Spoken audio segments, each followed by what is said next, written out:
Well, hi, everybody. Hello. Thank you. That was great. Welcome. Thanks for coming out on a beautiful Saturday and spending a few moments indoors with us.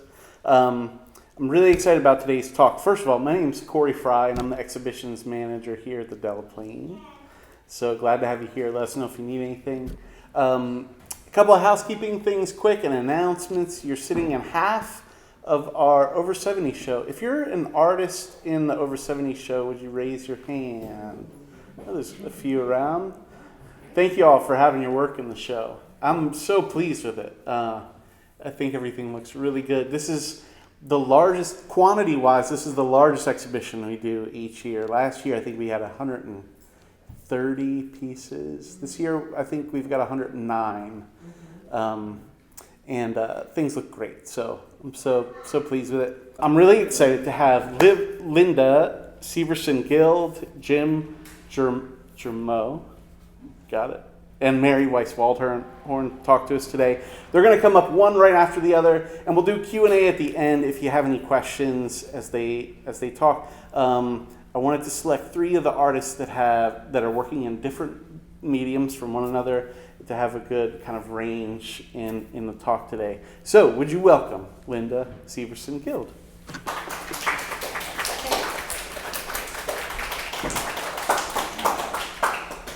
Hi. Thank you, Corey. I so appreciate this invitation. It's always fun to have somebody recognize and note your work and say, I like it enough to have you talk about it.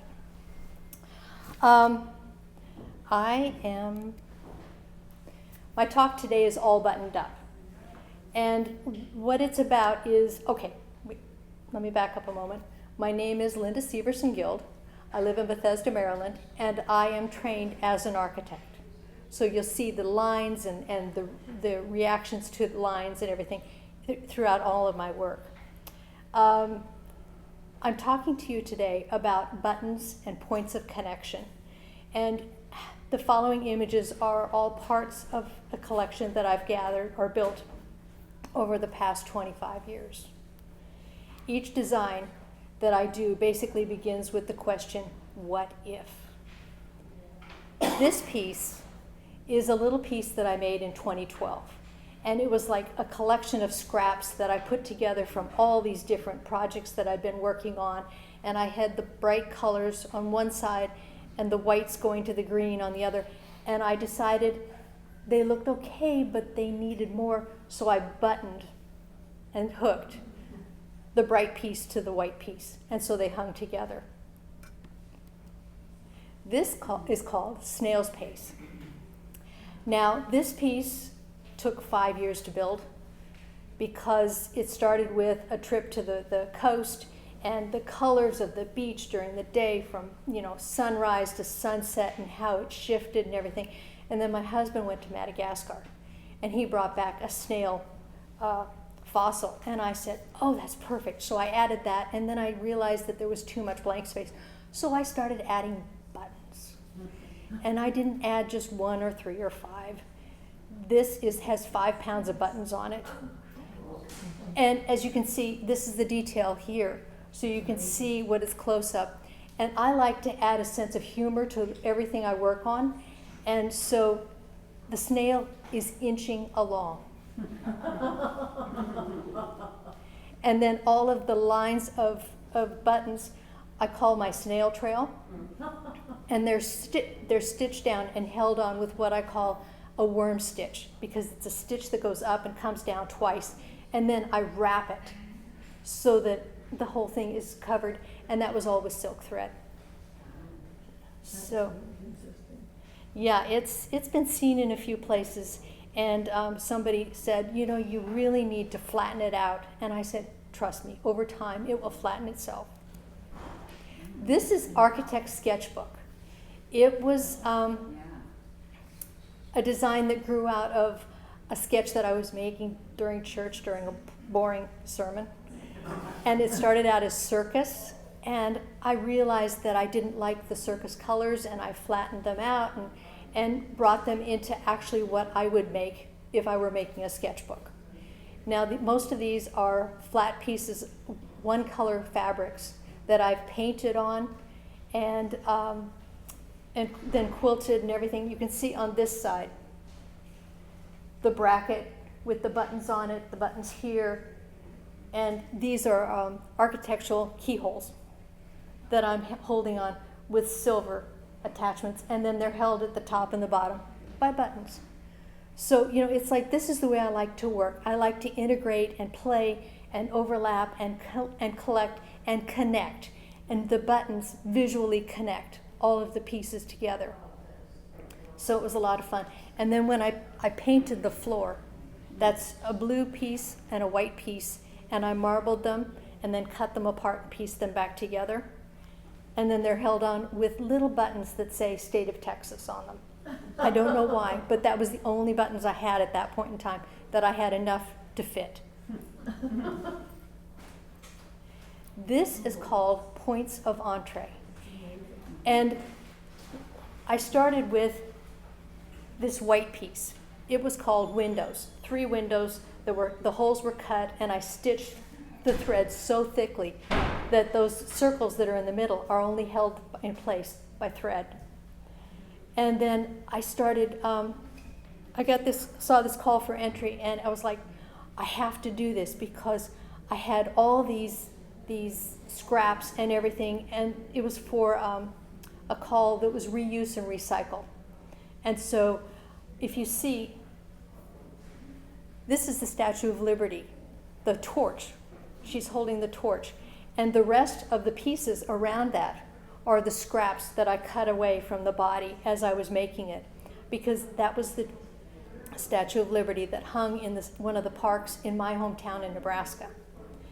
And so I started doing the, adding and building and adding it, and then I started cutting holes so that you could see, like, these keys are floating on a piece of tea bag or tea bags that are stitched together, and then it's stitched over the top to secure it all. And everything is like this, but the whole key to this one was points of entree.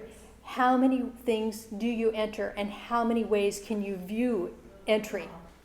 Because you have keys, you have buttons, you have hooks. This is how you get in and out of your daily living and your life and everything. And then there's a door strike, and the Statue of Liberty, greeting everybody that comes into the harbor in New York City. And there's actually a door plate on the far end with a little doorknob on it, and then a key adjacent to it. So it's got the key and the door knocker and everything. So, it's fun. This is how I like to play. I like to bring ideas that are so diverse, but they connect under one idea. And by the way, this whole thing unbuttons and unhooks. It all breaks down into a lot of little pieces. And one of my favorite things I did, you can't see them here, but there are fortune cookie. The fortunes from fortune cookies. And two of my favorites are education is not the filling of a pail, but the lighting of a fire. And a handful of patience is worth more than a bushel of brains. My work, I try to make people smile. If I can bring a smile to one person, then I know I've succeeded. And this was in a show actually in Martha's Vineyard last summer, and there was a person that was teaching a class that morning in the facility where this gallery was, and he bought it before the show ever started. So they came out and they said, you sold the first piece, and I was like, ignored me after that. I was like, okay. This is called Waste Not, Want Not, and it again is all held together by the pearlized buttons that the women's used to wear on their sweaters and little blouses and stuff in the 1950s and 60s. And that's what all these circles are here. And I pushed holes through, and then they're hooked on the back with safety pins or the clips. When you get a button card, the clip that's on the back is being used to hold these buttons on. But each of the squares the black and white squares are woven. So black and white fabrics that are scraps. And I just kept building and building and building. And then I started cutting them apart And you can see here, this is, like I said, the detail. So you can see where this came from right here. Anyway, and then I did the colored blocks. I did 3 different things. I did collage. I wove some of the fabrics together. And then I had loose threads that I put down on a background, and then I stitched over the top and created designs on them. And the whole goal with this was to create color transitions, so that when you look, you see the blues translating into purples, translating into greens and purples and greens and pinks and purples. And so every color travels across it. This is what I was doing in 2022 when I couldn't go out and mix with people. I was using all my scraps and creating fun, delightful things that made me happy. Oh, and that piece, by the way, is 38 inches square. This is material dichotomy.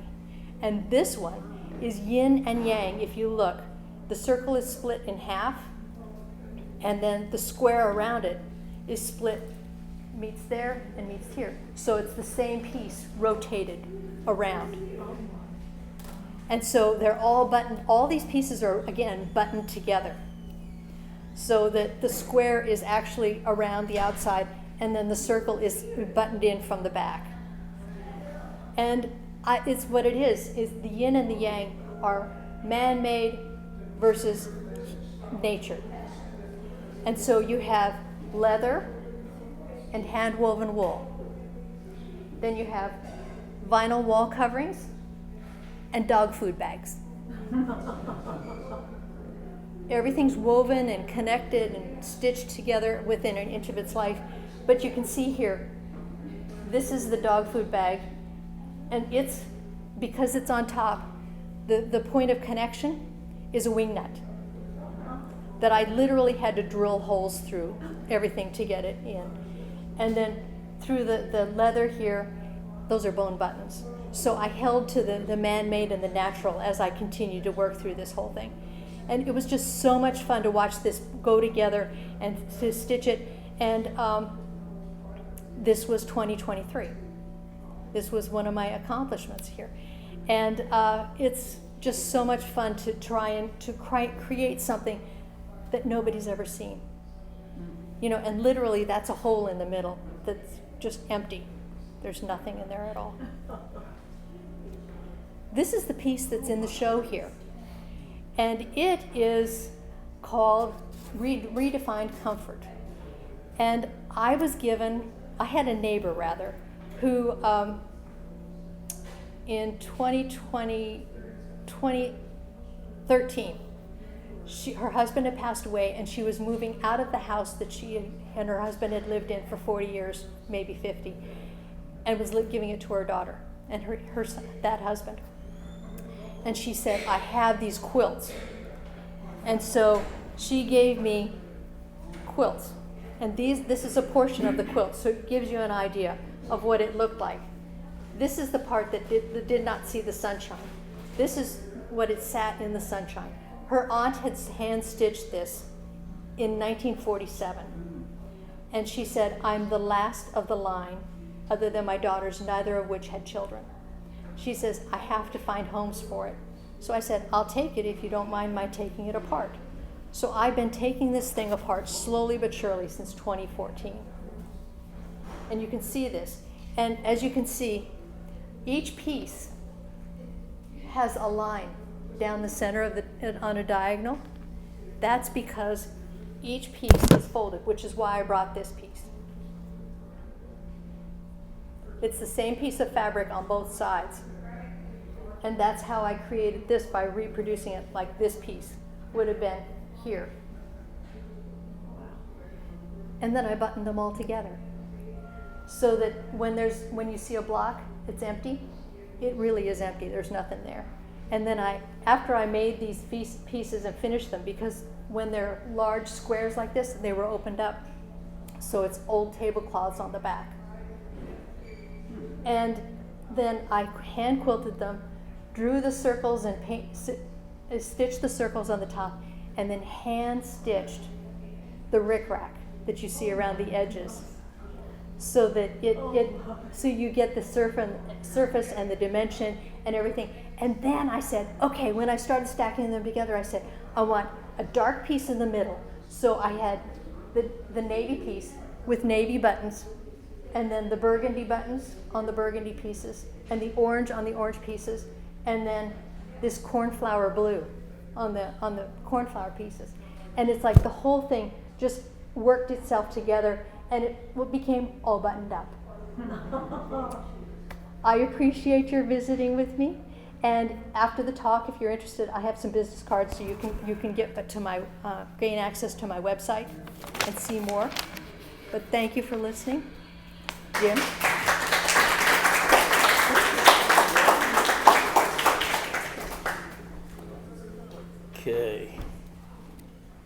Okay, I'm Jim Germaux. I think I've been a resident of Frederick City for 35 or 40 years. At times, I've been members of different galleries in town. I think I had 2 stints at the Artist Gallery, which is also known as TAG. Currently, I'm a member of Noma Gallery on North Market Street. We have an opening the first Saturday of every month, and there is one today. So if you can, go over there. I'm also a participant in the Blue Elephant, which is really, it's the building that Noma is actually in. I have a studio up there. Number of years ago, I redid my studio in my basement. It was just, I don't know, sawhorses and 2x4s for so long, and I spruced it up, made it a really wonderful place to work, and I wanted to be there kind of like all the time. So I started asking my friends, what crime do I need to commit to get house arrest for a year or 2? And then guess what happened? The pandemic. I got to be basically under house arrest for a year or 2. And I also then decided to retire. And my art changed at that time. Up till then, when I was working, I had been doing rather small pieces, and I mean like 6-inch by 6-inch, because I was working full time and then still participating with my art, but I didn't have time to work on anything large. So when the pandemic hit and I got the studio, then I started playing around. And the first thing I played around with was this. Oh, no, not that. That, okay? So most of my work is non-referential, okay? Now, this is actually called Swarm, and when I say that to you right away, you're going to look at it and your mind's going to click, and you're going to start thinking about, oh, what is this? Is that bees, wasps? What's going on? Birds? What's going on there? It's Swarm. And that's what happened to me. And when I finished it, and I thought, well, I have to title it, Highway 61 didn't fit, but Swarm seemed to work. So what I was doing with here playing was, this is a sheet of 300-pound Arches watercolor paper. It's about 28 by 24 inches. And I gesso the paper. If you know what gesso is, it's a coat of white paint, kind of a primer that you put down on a canvas or paper before you start applying the paint. And I use acrylic paint. And I just started painting, and I had never painted like this before with the small strokes. And it just happened, and it's like, wow, that's nice. And a couple of my friends saw it, and they said, wow, yeah, that's nice. So this is a one-of.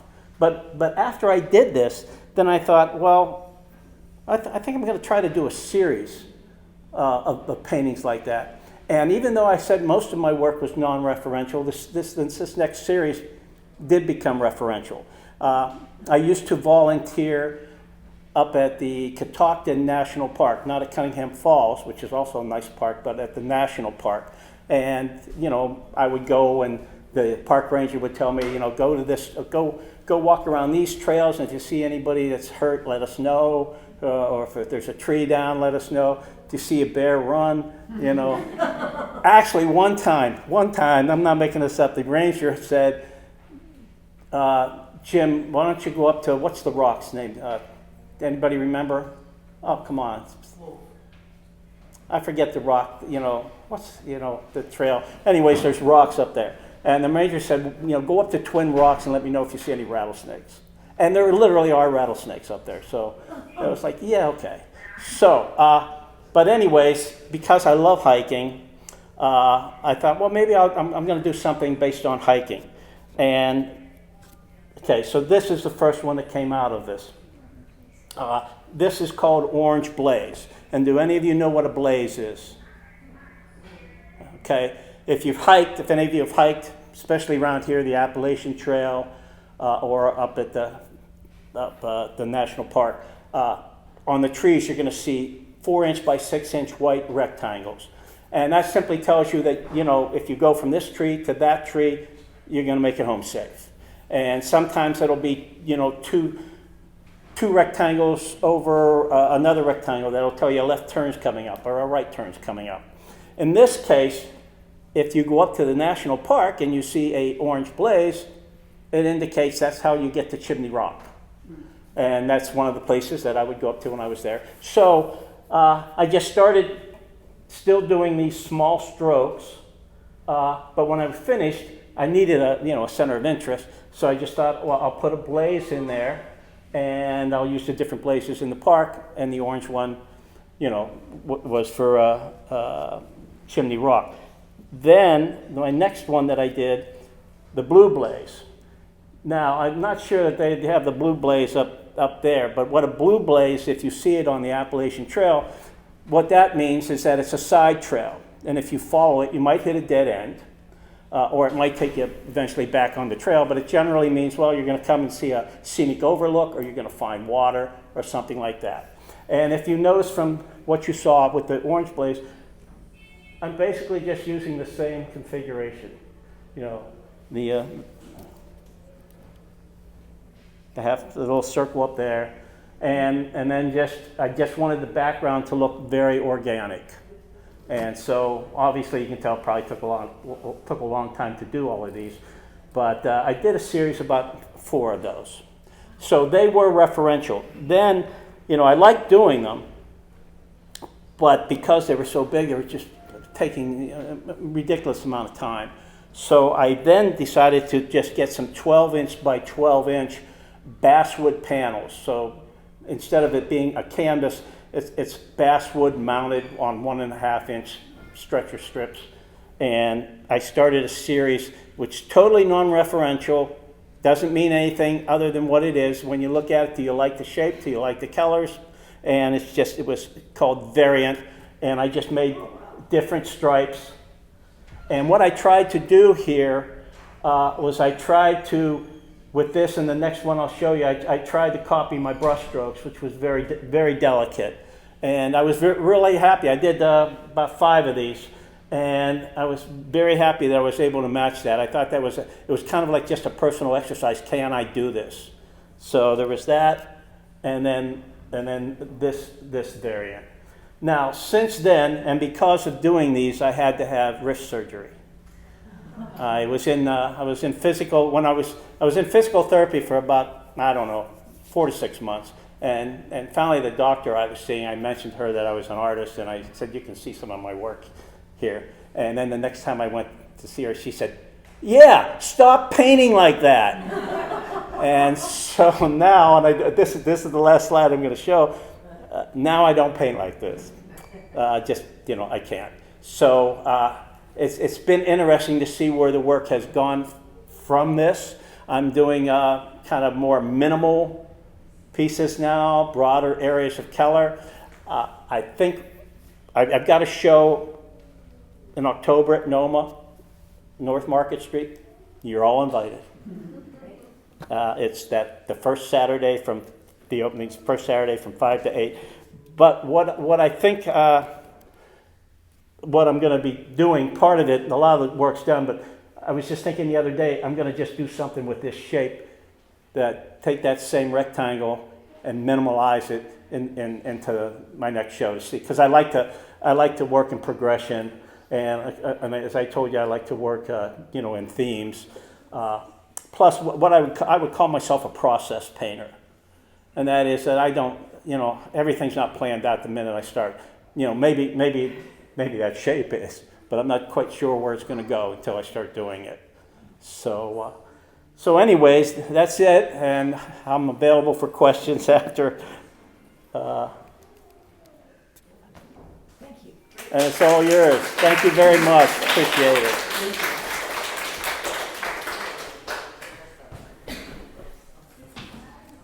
Hi, I'm Mary Weiss-Waldhorn. I'm very honored to be here today. I'm going to talk about my journey as an artist. I was an art teacher for 45 years and still do some teaching on the side, K through high school, and enjoyed every single day. Never a day in my work career did I ever not want to be there, or was I not absolutely ecstatic. So that is a wonderful feeling to have. But then you're going to see that I had children. Right before I had children, I took some classes with a wonderful printmaker named Sandra Wasco Flood. And I learned how to do etching on metal with acid, as Jim is very interested in doing at the Frederick Book Arts once they get that process going. And I started working this imagery. But as an artist, I am definitely a person of ideas and symbolism. And I see my art as a way of trying to understand the world where I live. And I also don't have any idea whatsoever what's going to come out of my head. I never plan it when it comes to printmaking. I do plan painting. I do painting and photography as well, but when it comes to printmaking, I never plan it, and it just comes out of my head. And luckily, this was done 42 years ago, and I hadn't done printmaking until last August again, and because I found the Frederick Book Arts and some very inspiring artists in town. And luckily, I've done about 26 new prints since that time, so it's pretty exciting. So when I did this piece, right after I was married, I was very involved in Washington Art, Washington Women's Art Center and all this. And when I did this piece, I was also very interested in Jungian art and Freud, and I read a lot of Jung, real Carl Jung. And I even was in a show called Archetypes, Jungian Archetypes. So it's very cool. So that was 42 years ago. And then I didn't do this stuff for 42 years. So this is the early stuff. So this one is called The Sacred Bull is Dead. Who knows why? This one is called Cavalier's Dream. And this one I did in college. I think I did it during one of my art education classes. And I found it when I was looking to go back into this process of printmaking. I found it in an old sketchbook, and it's a lino cut. So this is 42 years ago art. And now this is new art. Well, this is actually 42 years ago art too. So about a year and a half ago, I'm very inspired by Judith Cornett's work. I'm very inspired by Lisa Turley's work, and I'm very inspired by Andrew McCleskey's work. They're all printmakers in town. And Juliet does lino cuts and collage. Lisa does amazing etchings, which I'm probably most inspired by. And Andrea does a lot of combination of etchings and monotypes and all kinds of things. So they sort of made me think, maybe I want to do printmaking again, because I hadn't done it in 42 years. So I decided to take a class with Judith Cornett, and she was teaching a class in lino cut collage. And so I went under my bed, and I pulled out my acid-free box with all my old stuff in it, and I started looking at old sketchbooks, and I found this image, because I was doing tons of fairy tale drawings and very intricate pen and ink marks in my late 20s. And I found this image in one of my sketchbooks. And I said, okay, I'm going to use that image for Judith's class. And so this is the image that came out of it. And this image is made from the viewpoint of all the colors are different lino cut prints. A blue one, a yellow one, a red one, and maybe an orange one in there. And then they were all cut up and redone, and then they were also added to color paper behind. So this was the first new thing I did in printmaking, which was about a year and a half ago. And since that time, I've been like, oh man, it's just coming out of my body. So this is, that first guy you saw that was that Cavalier Dream guy, I think I have a real connection with the archetype of trickster. I find trickster to be very annoying very problematic, very mysterious, and causes a lot of trouble. And I find him to be very much about the area in which we live. And I decided that maybe if I thought about why I'm doing a lot of trickster series right now, is because I'm so annoyed with the trickster times we're living in. So I've done about, I like to work in series. I have a trickster series I'm working in now, and I have an archaic femininity series I'm working in now. And as long as the ideas keep on coming, I'll keep on doing it. So this one, it was inspired by a Hopi trickster, because Hopi tricksters they wear this outfit. And they have good things because they try to ask for rain and stuff, so they do good things, but they also can be very problematic. So this is from my trickster series. And this one was a combination of an etching that I also then put on a deeper black paper. But I have one of these at Tag right now, which is a similar image, but it was a mistake image, but I think it's a much better image than this one. So I'm not going to show it, but if you want to go to Tag, you can go see it. It's very intricate, and it's got a lot of marks in it. This one is also this trickster idea, but I'm sure if you can see it, it's not the best slide in the world, but you can get the idea of probably what it means. I mean, it's like looking into what is happening, and who is this dude? And is this dude a young dude? Is he an old dude? What's he looking into? What's happening? I don't really know. I just did the image. But I think it's the way I look at reality is, God almighty, what's going on next? So I think that's sort of part of it. And this one I decided to show you because it shows trickster hope, and it's called Hope and Despair. It was in a show at the Frederick Book Arts. They had a duality show. And I showed this one with another one where Trickster was, Trickster is right here, where he's in prison. So anyway, I have no idea. Again, I have this idea of Trickster, but whatever's going to come out of my head becomes the image. I don't plan it. And then this one, I like a lot. I can't remember what I called it. And I mean, right now it's at Serendipity for $40. And I mean, I like the image. I think it's just a fun image, and it's sort of combination of collage and colored pencil and etching. But it just, well, it's sad, it's whimsical, it speaks to humanity in some way, which I think I'm trying to do. I think I'm trying to give some kind of spiritual message, or put something out there in the spirit world for people to get an idea of why we're around. And then this one is a lino cut again, a lino cut collage. And this one is a combination of like 4 or 5 different kinds of lino cuts that were cut. And these are all trickster animals. So this is my trickster series. It has nothing to do with what's in this room now, but I wanted to show you it because this is the beginning of my new journey in art. Because I consider myself to be a painter and a photographer, and this is like brand new for me. This etching stuff is brand new for me, other than 42 years ago. Now we get into my archaic femininity series, which I love. Well, I love Jessica Campbell, and I love reading about myth. I love reading about myths. So I decided to take 3 images from ancient civilizations, and each one of these is a different image from an ancient civilization, which you're allowed to copy, no copyrights on that. And I took them and I put them together in a new way. And then this image is also an ancient symbol. So I threw them all together in a new way, and that's how I ended up with this image. And so this is the first one of what I call my archaic femininity series. And then this is another one which I call Creation. I have no idea how it came. And this one is at Tag right now, actually. And it's an image that I think I like Mother Nature. So I have a feeling she's like Mother Nature over there. And it has something to do with creation. And it's a combination of 2 etchings. One was done on blue paper and one was done on black paper, and I put the 2 together. This one I really like. It's called Deep Slumber.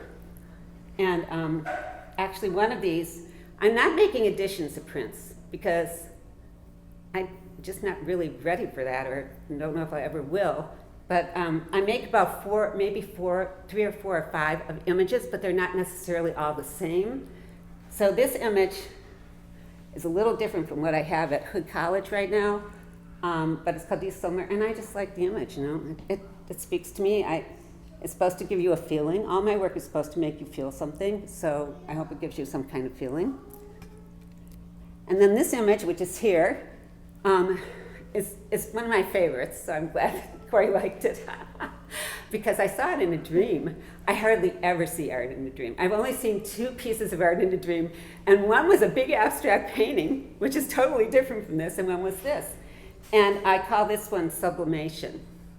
And I did it because as an older person, I realized how lucky I am to be around. I'm lucky to have gotten this far, and as much as we don't like things that happen to us in old age, we at least get to experience it. And then I realized the universe is an incredibly miraculous, amazing place.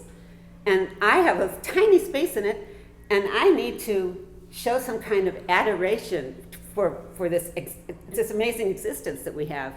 So that's really where I think this came from. I saw the image, I saw him very clearly in my dream, but there's a small image here like bowing down to the image, and I think it's just showing my gratefulness for being a part of this amazing journey we have. We live in a mystery. We're constantly in a mystery. And then this last one is just my latest one in my gesture series, which I sort of like. So, it's not there. I didn't put it in. Well, Troubadour was my last one. I really like it. And there's a series of 8 or 10 of my tricksters are at the Gaslight Gallery right now. And the last one is one of my favorites. So, thank you.